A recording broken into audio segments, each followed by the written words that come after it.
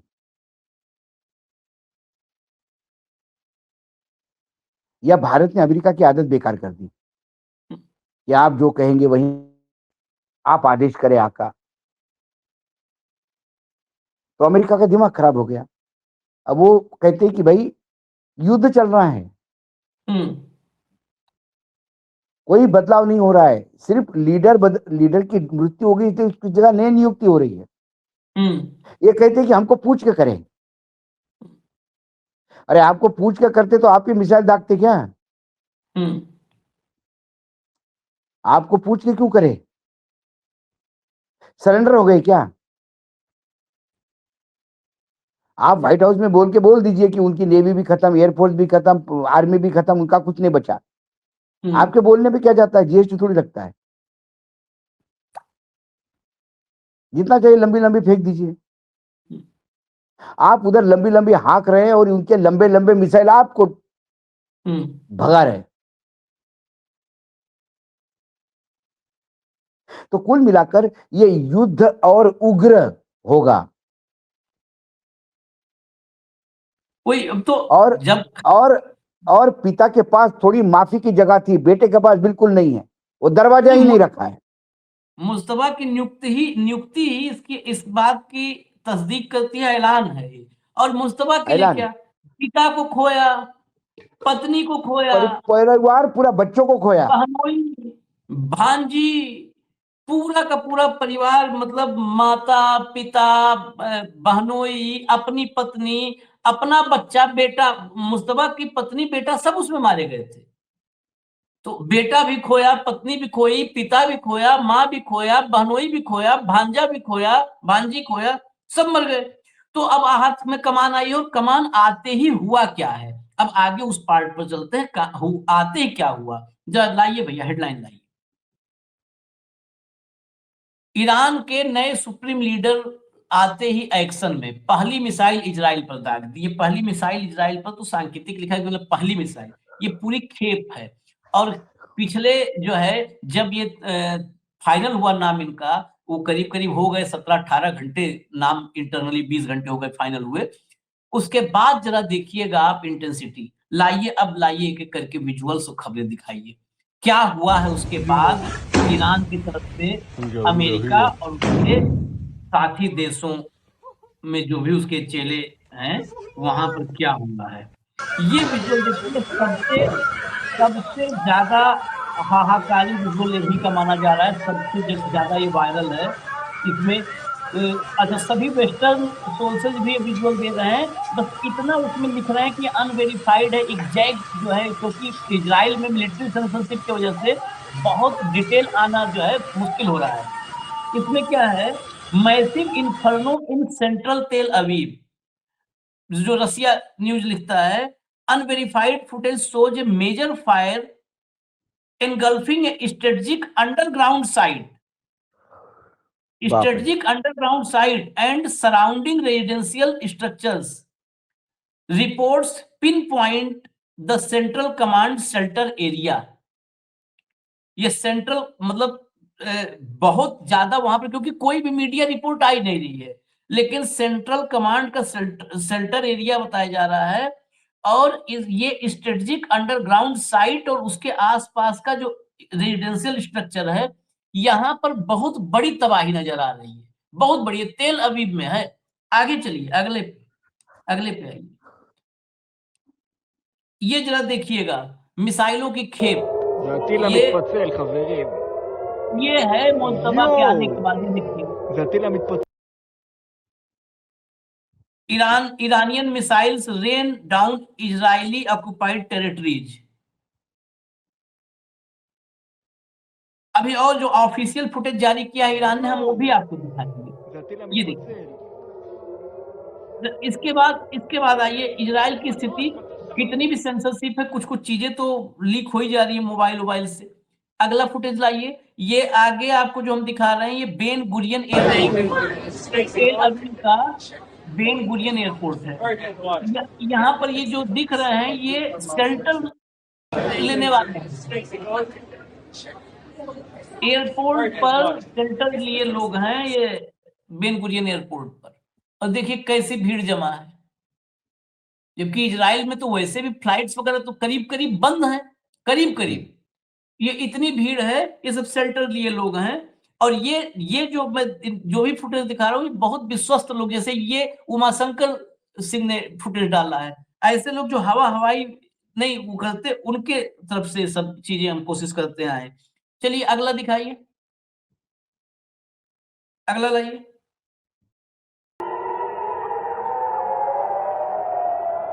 ये हाइफा इस पे तो ये खबर तो राइटर्स ने भी दिया है। Haifa direct hit by Iran missile as Israeli air defence से क्रिपल्ड। ये सीधा ये राइटर्स भी इसको रिपोर्ट कर रहा है। यहाँ पर एयर डिफेंस वगैरह सब का सब जो है वो हो गया, फेल हो गया है इजराइल का, और वो हर जगह हो रहा है, तेल अवीव से लेकर के। तेल अवीव की स्थिति भैया हमने आपको पहले फुटेज में तेल अवीव की स्थिति दिखाई थी। चलिए ये हो गया हाइफा। अब आगे चलिए, जरा आगे चलिए। बहरीन, ये बहरीन में आप देख रहे हैं जो धुआं निकलते हुए, ये बहरीन में यूएस बेस पर धमाके की खबर है। बहरीन में अमेरिका के बेस पर धमाके की खबर। अब बहरीन बेसिकली ईरान के टारगेट शिफ्ट भी किस लिए हो रहे हैं, कैसे हो रहे हैं? कुवैत को पहले पंगु कर दिया, कुवैत में जितना अमेरिका का बेस था वो नॉन फंक्शनल करीब कर दिया। यूएई की स्थिति सब लोग देख रहे हैं पूरी दुनिया में। बहरीन से ईरान में जो परसों खबर आई थी देर रात कि ईरान के एक वाटर प्लांट पर, जहां जल को शुद्ध करने का प्लांट है, मिडिल ईस्ट बहुत मामले में, पानी के मामले में बहुत ज्यादा जो है पंगु है। ईरान जबकि उसमें सबसे बेहतर है, क्योंकि ईरान के में नदियां भी हैं, नदियां झीलें ईरान में हैं। बाकी देश तो कतर 100% प्यूरिफाइड वाटर पर डिपेंड है, इन्हीं प्लांट पर, जल संयंत्रों पर निर्भर है। बहरीन 90% निर्भर है। तो कतर भी करीब अल-उदैद को पूरा तबाह कर दिया। बहरीन में जो ठिकाने हैं, उनसे बहरीन से ही उसके जल संयंत्र पर ईरान में हमला हुआ था। उसके बाद अब बहरीन कल से टारगेट पर है। बहरीन में ही कल 5th फ्लीट पर हमले में दावा था कि 21 अमेरिका के सैनिक मारे गए हैं, 21 सैनिक। उस पर होटल हयात पूरी तरह से बर्बाद कर दिया गया। हाँ, तो वो बहरीन में था। अब बहरीन पर जो आपने अभी देखा, आगे चलिए, अगला फिर बहरीन का ही आपको दिखा रहे हैं। अगला विजुअल भी बहरीन का है और ये विजुअल देख करके आपको पता चल जाएगा कि अमेरिकी एयर डिफेंस या कोई इंटरसेप्ट नहीं हो कर पाए। और ये जाकर के आगे आवाज सुनिए और रोशनी देखिए। एक बार ये विजुअल फिर से दिखाइएगा। ये बहरीन में इंटरसेप्ट होने से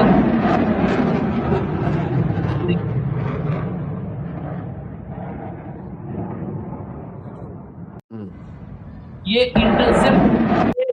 इंटरसेप्ट नहीं कर पाए मिसाइल को। और देखिए जाके उसने हिट किया। ये देखो, हाँ ये देखो, ये हिट हुआ है।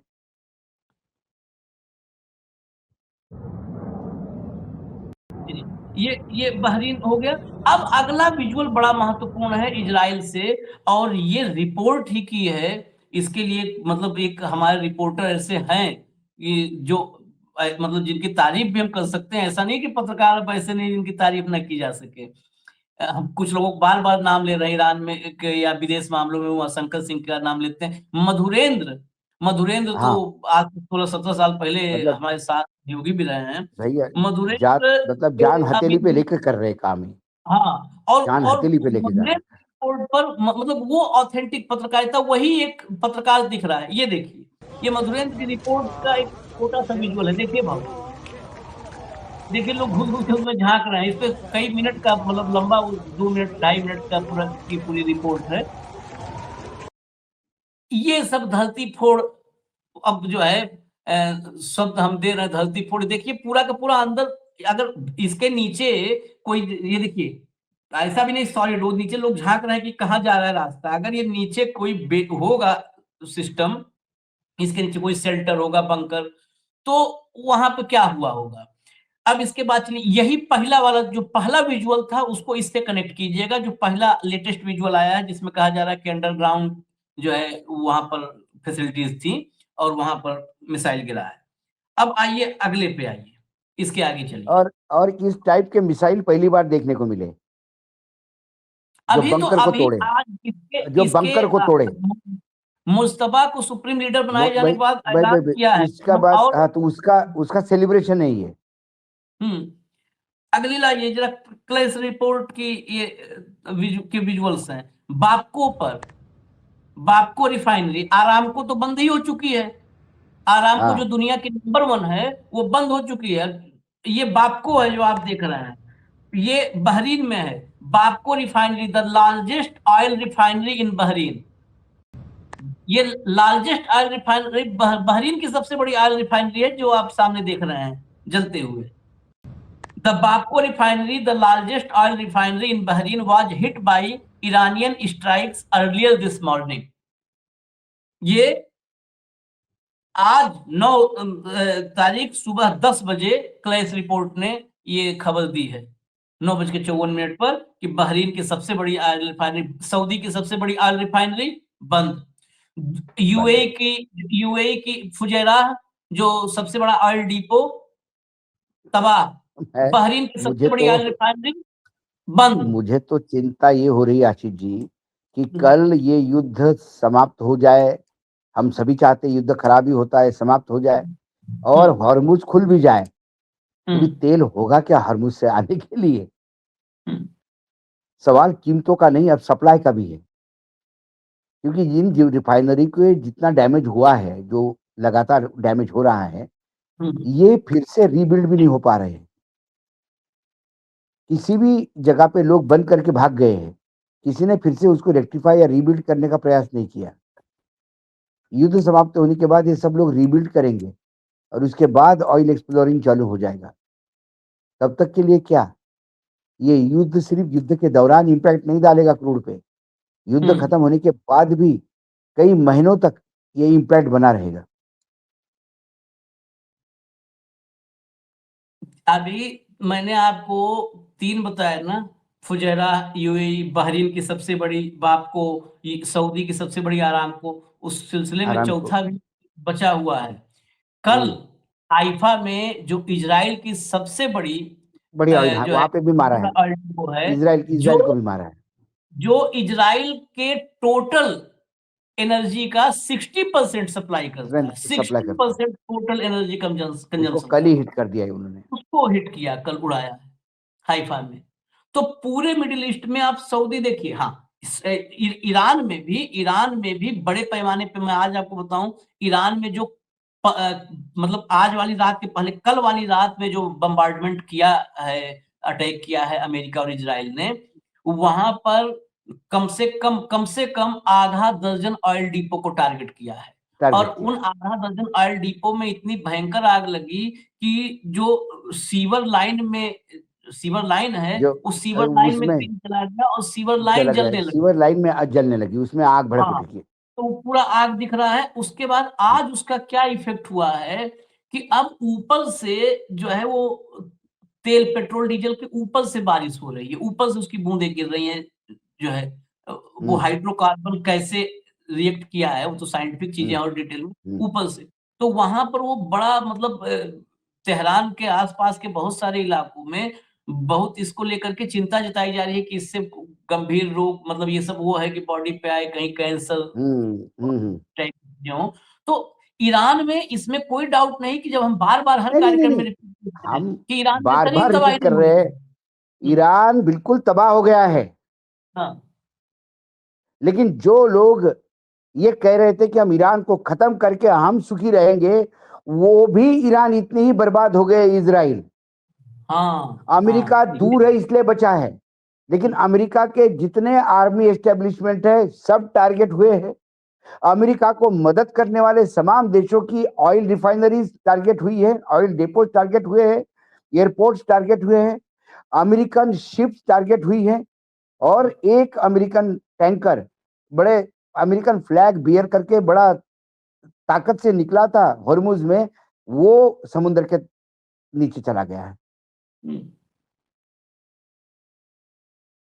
एक इन आखिर में सबका एक कंबाइन नुकसान देखते हुए ईरान का नुकसान कम है फिर।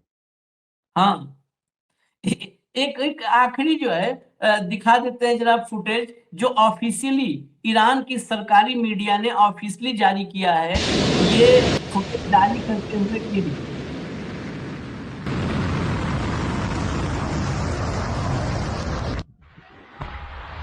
ये फुटेज जारी करते हुए लिखा है कि मुश्तबा खामनेई की नियुक्ति के बाद जो है ये दागी गई मिसाइलों का फुटेज है।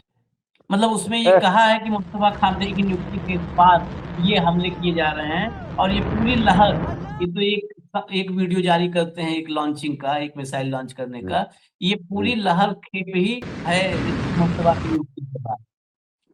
ये युद्ध अब भयंकर तो था ही, भयंकर के आगे अब प्रलयंकर हो चुका है ये युद्ध। और बिल्कुल बिल्कुल कहीं न कहीं अगर ये युद्ध अभी नहीं थमा, इसमें चीन और सब चाह रहे हैं, लेकिन पता नहीं कितना चाह रहे हैं। देखिए ये लड़ाई बड़ा क्लियर बताऊँ कि राहुल ने कहा था अभी परसों एक कार्यक्रम में एक सवाल पर, कि ये लड़ाई दिख रहा है, अड्डा है ईरान, ईरान में हो रहा है युद्ध। लेकिन ये युद्ध दरअसल अभी भी भीतर से अमेरिका, रूस और चीन का है। तो अभी रूस, सही बात कह रहे हैं। चीन कितना चाह रहे हैं कि शांति हो। अमेरिका में ट्रम्प ऐसा उन्मादी व्यक्ति आया है कि उसे शांति चाहिए नहीं, बस शांति का नोबेल प्राइज उसको चाहिए। उसे पीस नहीं चाहिए, उसे पीस का नोबेल प्राइज चाहिए, पीस से कोई लेना देना नहीं है। वो ऐसा आदमी, गजब का आदमी है। चलिए, तो इजाजत दीजिए हमें। धन्यवाद भाऊ, बहुत बहुत धन्यवाद। फिर हम आते हैं अपडेट के साथ। नमस्कार।